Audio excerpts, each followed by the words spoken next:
everyone. So welcome again. And this video is about the topic call by value and call by reference. This topic has been requested many times by viewers because they find it a little bit difficult to understand. So let us start. First of all, let us focus on what is the definition. So whenever we call a function, let us say we have a function fun, we have two ways to pass parameter. One way is to pass by value, other way is to pass by reference. So just take it as example, like if you have to pass one important document, okay, to let us say to one of your friend, then there is two way to pass it. Okay, let us say if you are passing your assignment. So the first way is you can directly give the original copy of your assignment. Okay, your handwritten original copy of your assignment. So you have just given him original copy. Other way is you will just scan your assignment, or let us say Xerox your assignment, and give the copy to your friend. Okay, so there are two ways. Now in the first way, if let us say your friend annotates or mark or changes something in your assignment, and when he returns that assignment to you after, let us say copying it or something, then what will happen? The changes made by your friend remain persisted in the original copy, right? But let us say if you have passed a Xerox of your assignment to your friend and he again annotates or marks something, then what will happen to your original assignment, which is still with you? Nothing, right? There are no changes made in the original because you passed the Xerox one. So just to the same concept, these two concept of call by value and call by reference work. In call by value, we pass copy of the variable or copy of the parameters. So let us say to the function fun, if I am passing a variable a, which is of type int. So what will happen when I am calling function fun with, let us say, if I have declared int a is equal to 10 and I am sending 10 to this function, so a copy of a is created. Okay, a copy of a is created and it is passed to the function fun. So whatever modification function fun does it inside its body will not be reflected back to this int a is equal to 10 because a copy is passed to this function. So this concept of passing a copy or passing just the value, okay, just the value is called call by value because you are calling a function and passing a copy or just a value of that variable or parameter. Now coming back to the call by reference. In call by reference, just like how we were giving the original copy or the original, sorry, not copy, original assignment to the friend, in the same way, if we are providing the original variable or directly the address of the variable, okay, to the function, then this situation is called call by reference. So what is the need of sending the address or the real variable to a function? Because in this situation, we want that variable to change. We want that function to change the variable. We want function to do some operation or modification into the real variable. Okay, so when such is the need, where we want to persist the change made by the function, we use call by reference. So this is a kind of bookish definition or a textbook definition we have studied during our graduation or school days. Okay, at that time we were introduced to the concept of the language C++, and we were given this example of call by value and call by reference. We used to use pointers, okay, to send to implement call by reference and all. But when we are talking about Java, things are a little bit different, because in Java, everything is object. Okay, before going to this object part, let me explain it to you a little bit about the memory representation. Let me choose a proper color. Uh, this one, let us say if I declare int a is equal to 10, what happens exactly? In the memory, 4 byte, let us say 4 byte is the space taken by the integer. Okay, 4 byte space is allocated. This space has some address like 0x something something. 0x represent the hexadecimal. Okay, let us say 0x0001. This is 0x0002. This is 0x003. This is 0x0004, something like that. Okay, and here, depending on whether the machine is little endian or big endian, we will have the binary representation of 10, and we will store it here. So 10 may be stored here or here, whatever. The main idea is 10 will be stored in one memory allocation. And let us say the starting memory is 0001. So when you are saying int a, the compiler knows that it is of type int, so assign 4 bytes of memory, okay, and allocate 10 as a number to that memory. And now on, a is nothing but the address of this particular memory allocation, which is 0x001. So this is how memory allocation happens. So whenever you are saying cout or print or whatever function a, what it does is it knows that, okay, a represents to this memory allocation, and what is written here? 10. So it prints 10. But this is a situation of when we know the data type as int, float, double, char, string, something like that, and compiler knows it, that how many bytes of memory it has to allocate for this type of data types. And such data types are called primitive data types, where compiler knows it beforehand that how many memory or how much memory allocation has to be made for it. And let us say if I have a character array, so compiler knows that for a character 1 byte has to be allocated, and because it is array, so for each element I have to jump one byte and find the next element. If it is integer array, so I have to jump 4 bytes and find the next element, something like that. So compiler knows it based on the data type. But if it is the type of data which compiler doesn't know it beforehand, so for example, if you have created a employee class and you are creating employee objects, or let us say you are creating array of employee objects, so in that case compiler doesn't know it beforehand that how much memory the employee object, a single employee object, takes. And in case of employee array, how many bytes it has to jump one by one, it doesn't know it beforehand. Okay, so in such situation where objects come and not the primitive data type, what happens is things are a little bit changed. Or we can say that in the modern programming languages like Java or let us say Python or something like that, Go languages and all, the definition of call by value and call by reference is a little bit different. Okay, so let us come to this point. So first of all, always remember during your interviews or explanation, always remember that Java is always passed by value. Always. There is no second thought about it. Java is always passed by value. Okay, if somebody wants to tries to confuse you that Java has a call by reference or something, no, it is not. They are trying to test your concepts. Okay, Java is always call by value.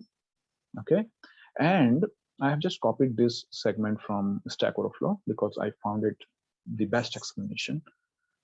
So Unfortunately, when we deal with objects, we are really dealing with the object handles. Just like int a is equal to 10, in case of a, we are dealing with the address of a. In the same way, when we are saying employee e is equal to, let us say, new employee, something like that. So in this case, e is nothing but object handle. It is a type of handle to, it is a type of reference to handle the object. So that is why we call it as references. And that is where all the beginners or all the, many of the people get confused. But here it is called reference. So is it the same reference called by reference? Something like that. Okay. So always remember that a object variable name is called reference. I'm repeating again, object handles are the variables, which is basically an object for a particular class. And such object handles are called reference. So we can say E, small e, is the reference to employee object. Clear, right? So always such references are also passed by values. Everything is passed by values. Okay. This terminology and semantics easily confuses many things. Okay. So let us take it this way. We have created employee 1, E1, and some memory is allocated to it. We have created employee 2, some memory allocated to it. Now, if we want to pass E1 to a function, what will happen? We will let us say our function is fun and we are passing E1 to it. What will happen to it? A copy of E1 is created. But what is E1?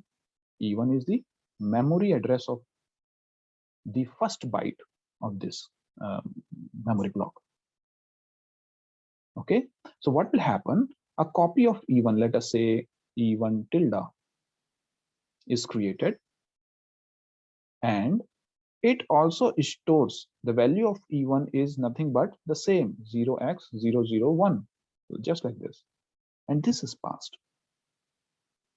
So what is passed here? A copy of reference to E1. In the same way, if I'm passing function and I'm passing 1 int, again here it is called by value. Just like it is a call by value, it is copying the value of E1, which is this address, and passing it. Simple, right?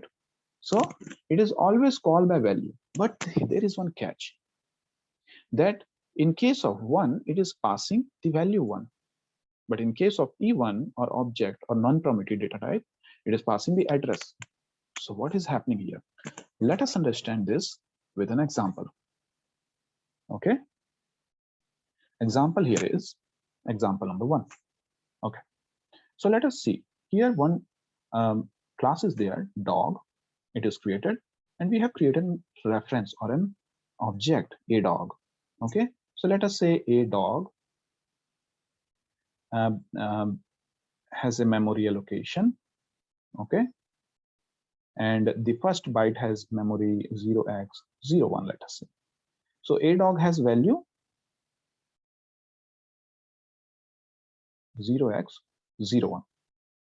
Now there is another reference created, old dog, which is again equal to a dog. So what will happen?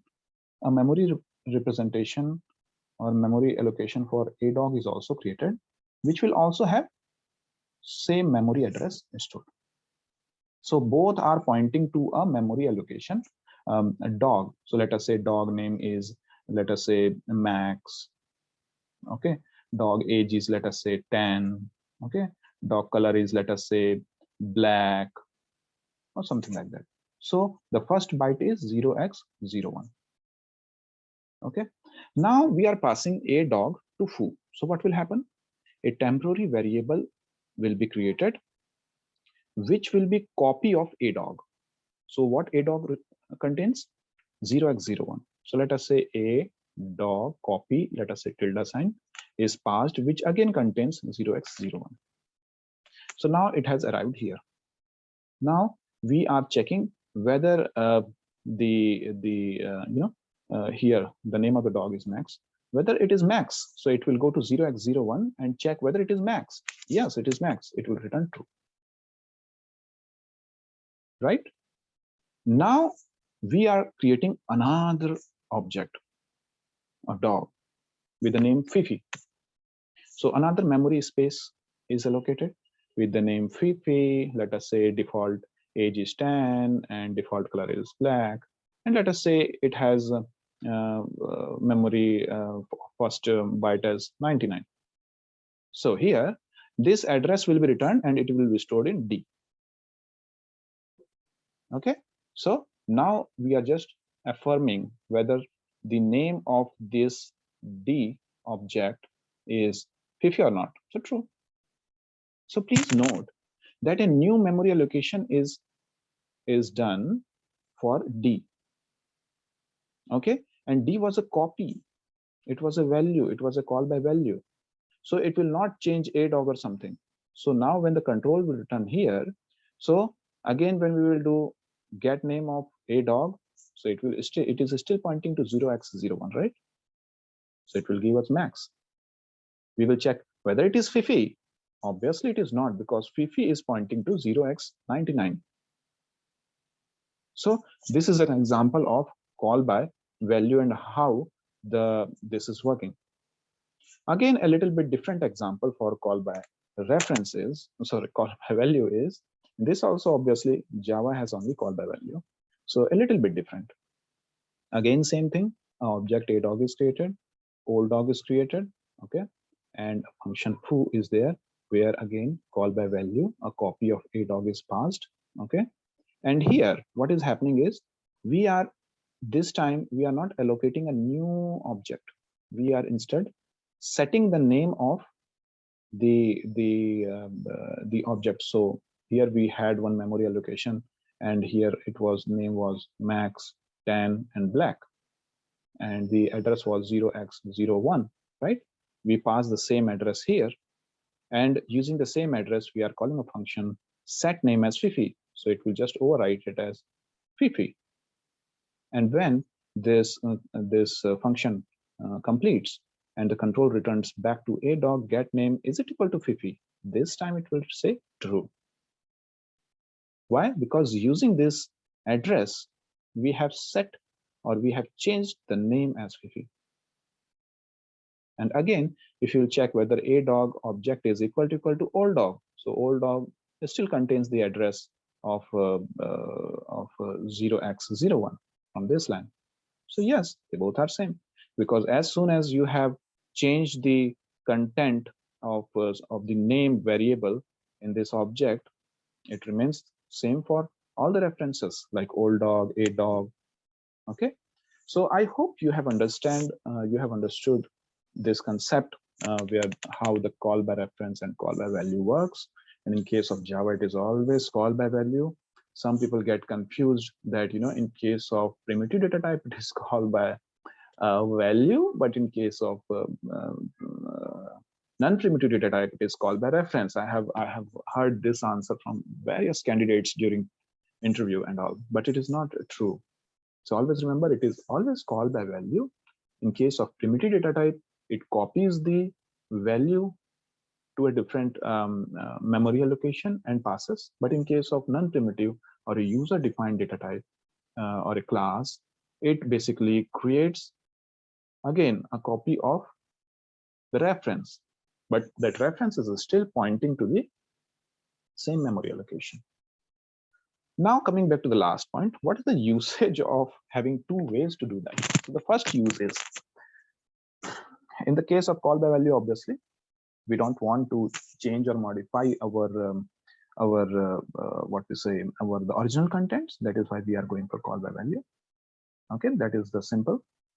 In case of call by reference, what is happening is, let us say we want to persist the change made by the function. We will go for the call by reference. Or because we know that a function always return a single thing, right? A function return a single thing. It can return an array, it can return a list or a tuple or whatever things, but a single thing. But let us say you want a function to change several things. Or so what you will do, you will send the address, okay, or reference of all those things you want to change as parameter. And now you have address of them, you can change it inside your function. So there are two use of call by reference.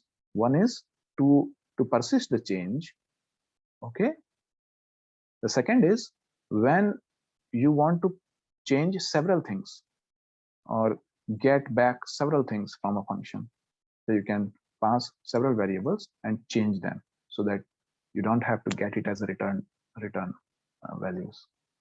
So thank you for being with me until this point, and I hope you have understood the concept. If you have any doubts or anything, please let me know in the comment section, and please subscribe to this channel. Thank you once again.